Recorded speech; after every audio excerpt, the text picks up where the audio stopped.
ば死になされ。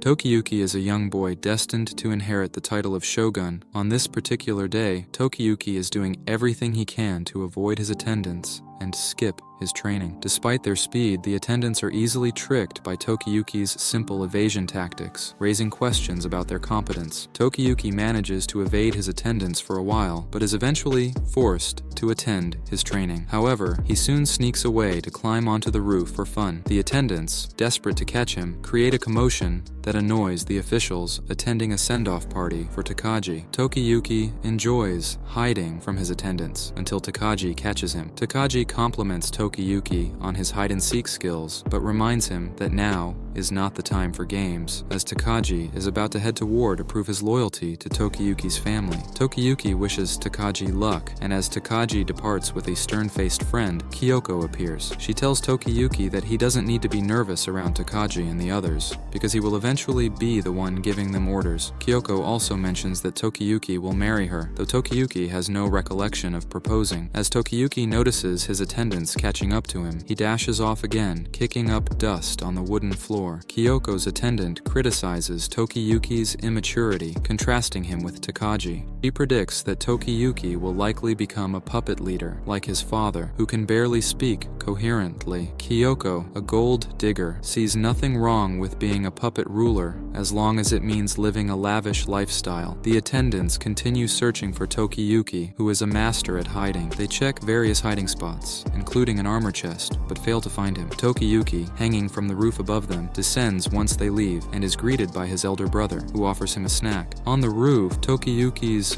brother suggests that it would be best for Tokiyuki to take over as shogun soon, given their father's incompetence. Tokiyuki asks why his brother, the eldest son, can't take the position, but his brother explains that as the son of a concubine, he is ineligible and uninterested in the role. The attendants spot Tokiyuki again, and he quickly escapes, running through the compound and into Kamakura village, where he is welcomed by the villagers. Tokiyuki eventually finds solace under a lone cherry blossom tree, enjoying the peace and beauty of the village. Suddenly, a girl on the ground speaks up, telling Tokiyuki that he is neither lazy nor a coward, just aspects of the untapped potential within him, according to her father. Tokiyuki is puzzled by the girl's sudden appearance. Then, a man emerges, introducing himself as Yorishige Suwa, a Shinto priest. Suwa, having predicted Tokiyuki would come to this tree, claims he has been waiting all day. Shizuku, his daughter and assistant, explains that Suwa can see the future, though his predictions are often dubious. To prove his foresight, Suwa looks into Tokiyuki's soul and predicts that in 2 years, Tokiyuki will become a hero who will change the fate of Japan. Tokiyuki dismisses this and runs off, unwilling to engage with the strange man. Back home, Tokiyuki tells his brother about Suwa's prediction. His brother finds it plausible, believing Tokiyuki's extraordinary evasion skills could make him a hero if tragedy strikes. Unfortunately, tragedy is imminent. During a battle, Takagi betrays his army, killing his comrades swiftly. The news of Takagi's betrayal reaches Kamakura, shocking everyone. Takagi, now aligned with Emperor Doggy, returns to destroy Kamakura, leaving a trail of death. As Tokiyuki watches the destruction and his family's corpses burn, Suwa reappears, revealing he foresaw this tragedy and prepared horses for their escape. Tokiyuki, however, wants to die with his family. Suwa insists Tokiyuki's life is crucial, even if he's unsure of its significance. Kamakura is in ruins, and Tokiyuki is devastated by Takagi's betrayal. Suwa offers to help Tokiyuki seek revenge, but Tokiyuki doubts he can face someone as powerful as Takagi. Despite Takagi's atrocities, he will be remembered as a hero, leaving Tokiyuki desiring an honorable death. Suwa, agreeing, pushes Tokiyuki off a cliff. As he falls, Tokiyuki realizes he doesn't want to die and manages to slow his descent, landing safely. The invading army tries to kill him, but his evasion skills are too great. Climbing back up, Tokiyuki latches onto Suwa, who tells him his survival instincts and evasion skills give him the potential to become a hero, contrasting with Takagi's murderous path. Suwa offers to provide Tokiyuki with allies and tools to grow stronger. As long as Tokiyuki lives, Takagi will come for him, and Tokiyuki must be ready to defeat him when that time comes. As Kamakura falls, Tokiyuki's brother, Kuni, desperately tries to evade the invaders. Suddenly, he is joined by his uncle, Muneshige, who claims he is there to rescue him. Kuni is still worried about Tokiyuki, but Muneshige reassures him that Tokiyuki is probably safe thanks to Suwa. Munashige insists they need to escape quickly before they are discovered. Their luck runs out as they are spotted by enemy samurai. Munashige steps forward to negotiate, hoping to convince the samurai that Kuni is not part of the Hojo family. Muneshige tells Kuni to run if things go awry, but Kuni realizes something is wrong when Muneshige points directly at him with a sinister expression. Meanwhile, Tokiyuki is having a nightmare, haunted by the tormented faces of his family in Suwa's presence. Suwa stands over Tokiyuki with a bright aura, commenting on how cute he looks while sleeping. Shizuku joins in, knowing her uncle enjoys watching children sleep. Suwa's actions intensify Tokiyuki's nightmare until he wakes up to find Suwa about to kiss him. Tokiyuki leaps to the ceiling in fear, but Suwa claims it was just a prank. Tokiyuki scolds Suwa, reminding him they are still in danger. Suwa explains they haven't left Kamakura because the exit is heavily guarded, urging patience. Tokiyuki recognizes the banners of those patrolling, recalling their betrayal under Takaji's command. Shizuku reassures Tokiyuki they are safe for now, disguised as priests. Calming down, Tokiyuki asks Suwa about reclaiming the country using his evasion skills. Suwa confidently asserts that Tokiyuki will become a legendary hero, as foreseen by his divine eyes, and urges patience. However, while Shizuku and Suwa are setting up a dice game, Tokiyuki decides he can't trust them and runs off to find what remains of his home. At the ruins of the shogunate palace, he overhears two men discussing a recent unaliving event involving Kuni. Distraught, Tokiyuki reveals his presence, prompting the men to question him. Suwa and Shizuku arrive just in time, covering for him by claiming he is an apprentice at their shrine. The men explain that Kuni was handed over to Munashige for safety, but Munashige betrayed him for personal gain. Kuni was captured and deleted that morning. Devastated, Tokiyuki mutters, "Betrayal," struggling to understand the disloyalty from those who once served them. Suwa uses his divine sight to reveal Muneshige's future, showing him as a beggar planning to capture Tokiyuki for a reward. Tokiyuki now knows his first target and the initial step in Suwa's plan, running away to fight another day. Suwa promises more details back at the hideout. Tokiyuki remains skeptical, especially since he neglected his martial arts training, but Suwa assures him that allies are on the way. These allies, Koichiro and Ayako, are skilled martial artists from families that serve the Suwa and Hojo families. Despite their young age, they excel in combat. Later, Shizuku asks them about Tokiyuki. Ayako finds him cute, but Kojiro thinks he is weak and wonders why Suwa chose them to assist him. Nonetheless, they pledge to protect Tokiyuki. As night falls, Suwa gives Tokiyuki a katana, preparing him to face the approaching enemy. When Muneshige arrives, Tokiyuki pretends to trust him, but signals Kojiro and Ayako to attack. Muneshige defends himself, realizing Tokiyuki's plan for revenge. Muneshige mocks Tokiyuki's weakness and prepares to kill him, but Tokiyuki, analyzing Muneshige's movements, manages to stay one step ahead. Suwa believes Tokiyuki has a natural talent for evasion, thriving in life-threatening situations, with Kojiro and Ayako creating distractions. Tokiyuki disarms and disorients Muneshige. Tokiyuki then leaps and delivers the final blow, marking the beginning of his quest for vengeance.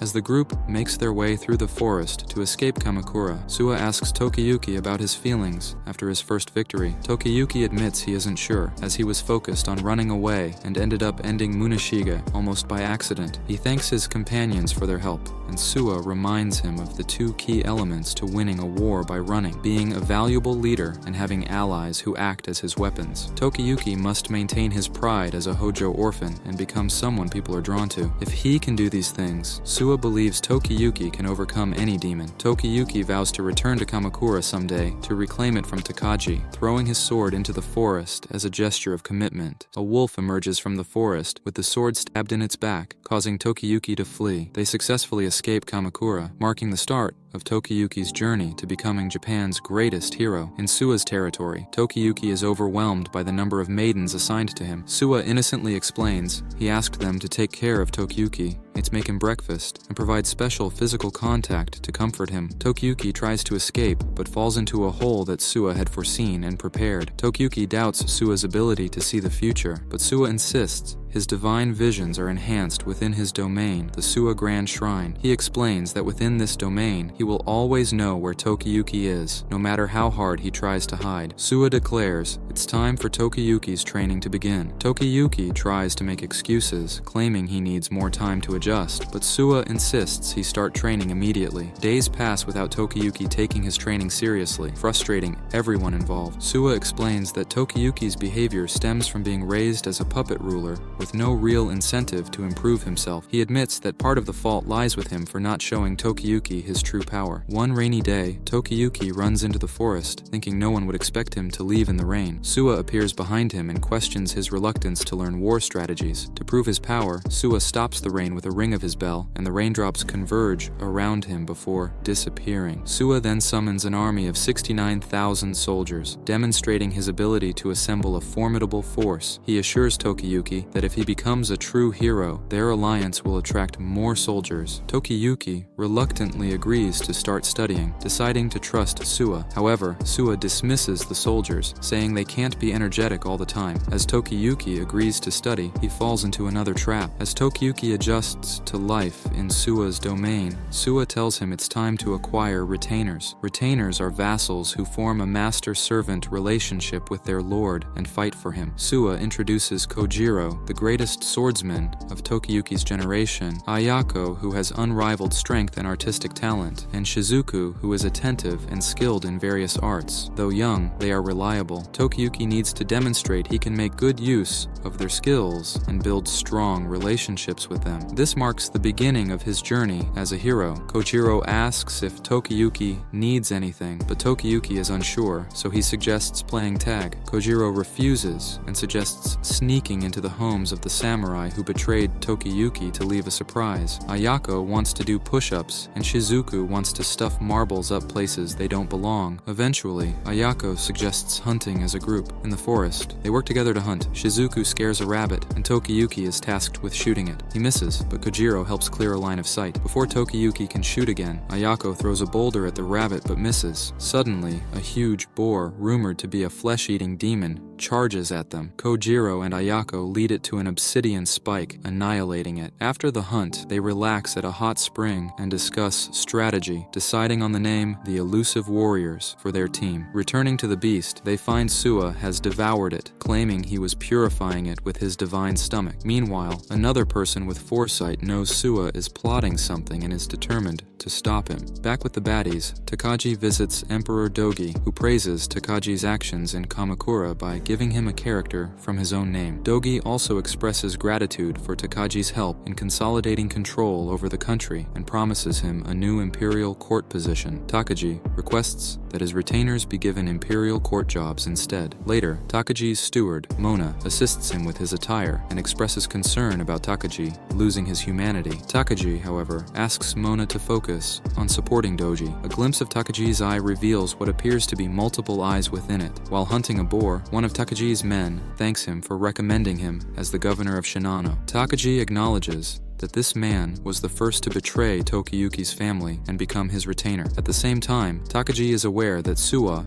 is aiding Tokiyuki and asks his ally Saddam to investigate Suwa. Saddam promises to kill them all. We then shift to Tokiyuki, Suwa, and their group. Tokiyuki attempts to chop down an obstacle, but fails. Suwa advises that strength training might cause Tokiyuki to lose his elusive abilities. Tokiyuki then showcases his exceptional archery skills to everyone. Tokiyuki shares his past archery experiences, and Suwa suggests they maximize these skills and teach Tokiyuki how to attack while evading danger. A villager informs them of Saddam's arrival. Suwa instructs Tokiyuki, Shizuku, and the others to hide while he talks to Saddam. Saddam informs Suwa about the new hierarchical status under Dogi and insists the Suwa people obey him. He plans to visit later to discuss his ownership of Suwa. Saddam demands that any Hojo clan members or important retainers be handed over. Using his keen eyesight, Saddam scans the area and notices several people, including suspicious children, watching from far. Tokiyuki finds Saddam disgraceful but admits his skills are impressive, sparking an idea in Suwa. Suwa informs Tokiyuki about Saddam's plans and wants him to observe Saddam's archery skills, anticipating his return to incite the Suwa Grand Shrine people. Tokiyuki agrees with the plan. Saddam and his assistant, Sukefusa, discuss the upcoming Suwa Grand Shrine dog shooting event, which Saddam aims to win to further his goals. On the competition day, Shizuku compliments Tokiyuki, and Suwa reminds her to use a false name for him. Koshiro announces Saddam's unexpected participation. Saddam emphasizes the importance of dog shooting competitions in Shinano and aims to invigorate the event. Saddam performs impressively, but the Suwa residents are displeased with his sudden success. He proposes a bet. If he wins, he gets to search the Suwa Grand Shrine's homes for Hojo clan members. Suwa accepts, but stipulates that if they win, Saddam cannot search their territory. Tokiyuki, under the alias Choju Maru, will challenge Saddam. Despite the surprise, Suwa assures everyone to trust the plan. Tokiyuki agrees to the duel, which begins soon after. During the competition, Tokiyuki recalls Suwa's tips and uses them to earn points and evade Saddam's shots, frustrating him. Saddam, left with one arrow, shoots Tokiyuki right in his head, scoring 4 points. Saddam taunts Tokiyuki, who examines his bleeding forehead and admits he is afraid, but also finds the event thrilling. Tokiyuki then asks you to like the video or he'll steal your crush, and comment if you want part 4.